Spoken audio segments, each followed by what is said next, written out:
Hello student, स्वागत है आपका कॉन्सेप्ट गुरुजी के यूट्यूब चैनल पर। मैं हूं राजकुमार। आज के इस वीडियो में आपको क्लास 10th का पूरा सूत्र का बताने वाला हूं। मैं आपको इसका पीडीएफ भी दे दूंगा, आप प्लीज़ वीडियो को ध्यान से देखना, ठीक है ना। तो आइए हम स्टार्ट करते हैं। चैनल पर नए हो तो सब्सक्राइब कर लीजिए, जो भी बच्चे 2025 में बिहार बोर्ड की तरफ से मैट्रिक एग्जाम देने वाले हैं, ठीक है ना। तो चलिए पहला चैप्टर स्टार्ट करते हैं। चैप्टर का नाम क्या है? वास्तविक संख्या, इसको रियल नंबर भी बोलते हैं। तो इस चैप्टर में टोटल पता है आपको कितना प्रश्नावली है? 4 प्रश्नावली, 1.1, 1.2, 1.3, 1.4, ठीक है ना। तो देखते हैं सूत्र क्या क्या है।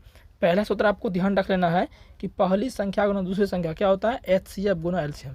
एचसीएफ का मतलब महत्तम, एलसीएफ का मतलब लघुत्तम, ठीक है ना। ये आपको ध्यान रखना है, इस पर बहुत ज़्यादा सवाल आता है, ठीक है ना। मैं आपको सवाल का भी प्रैक्टिस कराऊंगा ना, जब आपको पता चल जाएगा। तो पहले आप सूत्र याद रखिएगा तब ना। नेक्स्ट क्वेश्चन है, दो अभाज्य संख्या का जो मोसो होगा ना, मोसो मतलब महत्तम सहवर्तक एचसीएफ, वो क्या होगा? एक होगा। क्या होगा? एक होगा। और लोसो क्या होगा? दोनों का गुणनफल। जैसे मान लीजिए एक संख्या हमारा ए है, एक संख्या बी है, तो इन दोनों का लघुत्तम क्या होगा? दोनों का गुना हो जाएगा, ठीक है ना। चलिए नेक्स्ट बात करते हैं बहुपद में। खाली मैं आपको इंपॉर्टेंट सूत्र बता रहा हूँ, ठीक है ना। फालतू आपको यही याद करना, जो मैं बता दे रहा हूँ वो याद कर लेना।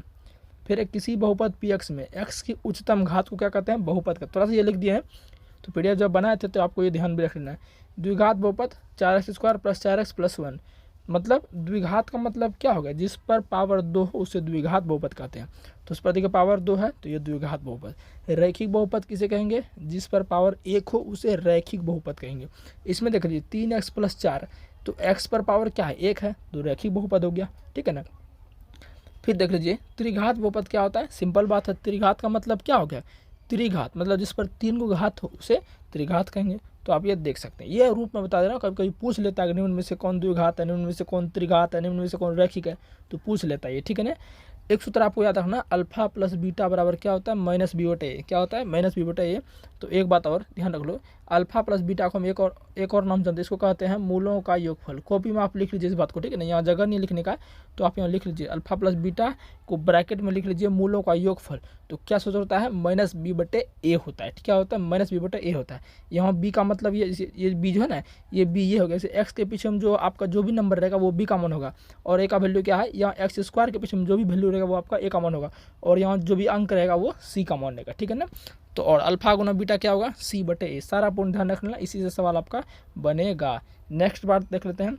आप ये देखिए बहुपद निकालने अगर बोल देगा तो पूछ देता है कि आपको दे देगा, बोलेगा कि बहुपद निकालिए, तो ये आपको सूत्र ध्यान रखना है। ये आपको सूत्र ध्यान रखना है, x² - अल्फा प्लस बीटा गुना x plus alpha into beta बराबर 0, ठीक है ना। बराबर 0 यहाँ ध्यान रख लीजिएगा, ठीक है ना। चलिए नेक्स्ट बात करते हैं और क्या क्या सूत्र है इस चैप्टर में। इस प्रश्न 10th गणित में दो चर वाले रैखिक समीकरण युग्म, समीकरण का रूप कैसा होगा? ax + by + c = 0। इसको आप जरूर याद रखें, क्योंकि इसका व्यापक रूप पूछ लेता है कि रैखिक समीकरण का जो है, दो चर वाले रैखिक समीकरण का व्यापक रूप कैसा होता है? तो ax + by + c = 0 होता है। फिर यदि समीकरण युग्म ऐसा हो, a1x + b1y + c1y1 = 0, a2x + b2y + c2 0, तब देखिए ये आपको ध्यान रखना सॉरी, अगर ऐसा है तब इसके लिए सूत्र स्पेशल बनता है। वो सूत्र क्या है कि प्रतिच्छेदी रेखाएं या अद्वितीय हल या संगत, इसके लिए क्या कंडीशन रहेगा? a1/a2 नॉट इक्वल, देखिए यहाँ पर दिया ऐसे करके, इसको बोलते हैं नॉट इक्वल टू। तो a1/a2 बराबर नॉट इक्वल टू b1/b2।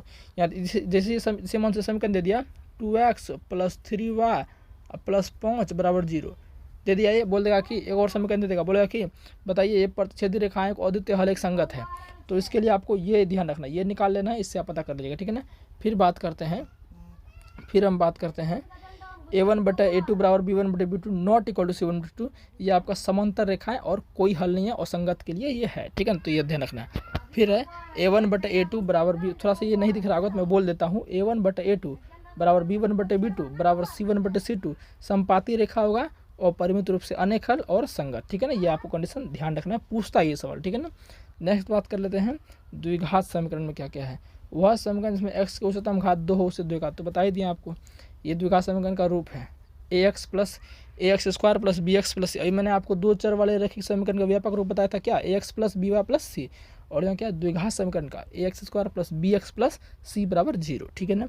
अब मूल, यह मूल का मतलब क्या होता है? Alpha beta. तो मूल आपको ध्यान रखना -b + -b², आप इसको अलग भी लिख सकते हैं, आप इसको यहाँ अलग भी लिख सकते हैं, अल्फा का अलग से लिख सकते हैं, अल्फा बराबर -b + √d/2, और बीटा बराबर भी लिख सकते हैं अलग से -b - √d/2 F2। या तो अगर जिसको यही याद करना है तो यही याद कर लेगा, ठीक है ना। चलिए नेक्स्ट है, यदि बी स्क्वायर माइनस 4ac 0 से बड़ा हो, यदि बी स्क्वायर माइनस 4ac 0 से बड़ा हो तो मूल क्या होगा, वास्तविक एवं भिन्न होंगे। यदि बी स्क्वायर माइनस 4ac 0 हो तो मूल क्या आपका वास्तविक होगा और बराबर होगा, ठीक है ना। कंडीशन ध्यान रखिएगा, दे देगा कि x square plus 4 plus x का 4x प्लस 5, बोलेगा कि ये क्या है, मूल इनके मूल वास्तविक होंगे, बराबर होंगे या असमान नहीं होंगे। तो इसके लिए आपको ये कंडीशन ध्यान रखना है, ये तीनों कंडीशन, ठीक है ना, तब ये बना पाइएगा। इसलिए मैं सब चीज़ में आपको लिख दे रहा हूँ। फिर B square minus 4ac, B square minus 4ac क्या है, डी आपका विवेचक इनको बोलते हैं, विवेकतर बोलते हैं। अगर ये 0 से छोटा है इसका मतलब क्या होता है, लेस देन होता है। अगर ये 0 से छोटा है तो मूल वास्तविक नहीं होगा, और माइनस भी आएगा तो मूल वास्तविक, माइनस आएगा तो सीधी सी बात है आपका 0 से छोटा ही हुआ। अब बात करते हैं एपी में, चैप्टर नंबर 5 में जो है, ठीक है ना। इसमें आपका 3 सूत्र है, मैंने आपको पहले ही मैथ का रणनीति पूरा बता दिया था कि 95 लाना है तो आपको कैसे तैयार करना है, आपको वीडियो दिख रहा होगा डिस्क्रिप्शन में। एपी का प्रथम पद, जैसे मान लीजिए आपको दे देगा 5, 6, 7, 8 बोलेगा, एपी ऐसे करके दे देगा, बोलेगा इसका प्रथम पद बताइए। तो पहला पद जो होता है वो प्रथम पद होता है, इसको ए से सूचित करते हैं, तो प्रथम पद ए ही इसका है। सार्वंतर कैसे निकालते हैं, दूसरे को पहला में घटा के, यानी डी, सार्वंतर को डी लिखते हैं। कॉमन डिफरेंस वैसे इनको बोलते हैं A2 घटा A1। एपी का nवां पद निकालना हो तो a plus n minus 1 Guna D होता है। एपी के प्रथम n पदों का योग निकालना हो तो इसको थोड़ा ऊपर कर देता हूँ, हाँ ये इसका फॉर्मूला आप देख लीजिए। एस बराबर, एस का मतलब हो गया योग, मतलब एपी से मान लीजिए 5, 6, 7, 8 दे दिया। अब इसको बोलेगा कि सबको जोड़ के बताइए, तो मान लीजिए ये तो हल्का है जोड़ लीजिएगा, लेकिन बहुत लंबा देगा तो आपको सूत्र लगाना पड़ेगा। तो ये सूत्र आपको लगाना है, ठीक है ना। जब मैं आपको पढ़ाऊंगा तो आपको मैं बताऊंगा, फिलहाल आप इसको याद कर लीजिए, ठीक है ना। चलिए अब बात करते हैं त्रिभुज का। त्रिभुज में क्या है देखिए थोड़ा, एक मिनट। त्रिभुज में क्या है, एक समरूप और सर्वांगसम से क्वेश्चन आता है, कभी कभी दे देता है ये लिखित रूप से। वे आकृति जिनका रूप या आकार समान उसे समरूप कहेंगे। सर्वांगसम क्या है, वे आकृति जिनका रूप आकार समान हो लेकिन उनका माप भी समान हो, ठीक है ना, यानी परिमाण जिसको बोलते हैं वो भी इसका समान, वैल्यू भी समान होना चाहिए। नेक्स्ट देखिए, सभी सर्वांगसम आकृतियां सम, देखिए ये पॉइंट बहुत ज़्यादा भी है, इनको आप ध्यान रख लीजिए। सभी सर्वांगसम आकृतियां समरूप होंगे लेकिन सभी समरूप सर्वांगसम नहीं होंगे, बहुत ज़्यादा इंपॉर्टेंट लाइन है, इसको आप ध्यान रख लीजिएगा, ठीक है ना। जब मैं आपको त्रिभुज वाला हालांकि मैंने पढ़ाया हुआ है, देखिए यदि त्रिभुज ABC समरूप त्रिभुज DF हो, मतलब 2 त्रिभुज है, एक त्रिभुज ये एक त्रिभुज ये, अगर ये दोनों समरूप हैं, ये क्या दोनों समरूप हैं तो क्या होंगे, इनके संगत कोण बराबर होंगे। संगत कोण क्या होंगे, बराबर होंगे, प्लस में इनकी संगत भुजा एक ही अनुपात में होगी। तो कोण बराबर हो जाएगा आपका, कोण डी का बी हो जाएगा ई का, सी हो जाएगा एफ का, ठीक है ना। उस तरह संगत भुजा यानी कि AB बटे DE और BC बटे EF और AC बटे DF, संगत भुजा एक अनुपात में होगी, ठीक है ना। चलिए तो आपका ये हो गया। अब दिया है थेल्स प्रमेय के बारे में। थेल्स प्रमेय देखिए, अगर DE समांतर BC है, सिंपल है AD बटे DB बराबर AE बटा EC, सारा पॉइंट आप नोट कर लीजिए। त्रिभुज के समरूपता की कसौटियाँ, मतलब त्रिभुज के समरूप होने की क्या क्या शर्तें हैं। त्रिभुज देखिए 3 तरह से हो सकते हैं समरूप।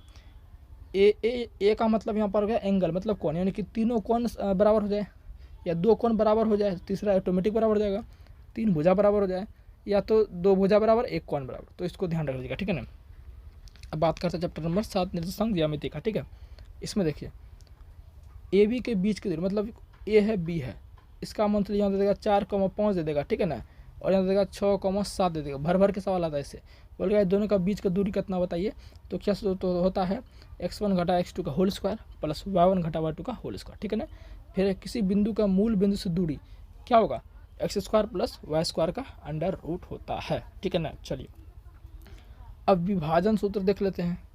विभाजन सूत्र भी आपको ध्यान रखना, x बराबर m1 x2 plus m2 x1 बटे m1 प्लस m2, ठीक है ना, और y बराबर m1 y2 plus m2 y1 plus m1 बटे m2। ये आपको अभी समझ नहीं आएगा पूरा, लेकिन फिलहाल आप इसको नोट कर लीजिए। इसका PDF आपको टेलीग्राम पर मिल जाएगा, टेलीग्राम का नाम है कॉन्सेप्ट गुरुजी, ठीक है ना, उसमें पासवर्ड लगा है, तो आप ठीक है। मध्य बिंदु का निर्देशांक देखिए, मध्य बिंदु का निर्देशांक देख ले सकते हैं आप, क्या होगा, x बराबर x1 प्लस x2 बटे 2, y बराबर y1 प्लस y2 बटे 2।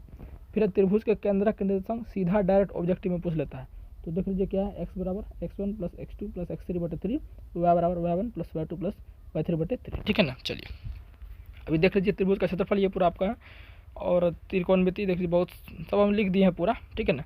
ये पूरा का सूत्र पूरा आपको पीडीएफ देखिए बहुत ज़्यादा इंपॉर्टेंट सूत्र है, एक भी इंपॉर्टेंट सूत्र ऐसा नहीं है जो कि हमने नहीं दिया इसमें, ठीक है ना। चलिए, तो ये पूरा मैं कितना बोलूँगा, बहुत टाइम लंबा हो जाएगा, तो मैं इसका पीडीएफ जो आपको है टेलीग्राम कॉन्सेप्ट गुरुजी पर मिल जाएगा।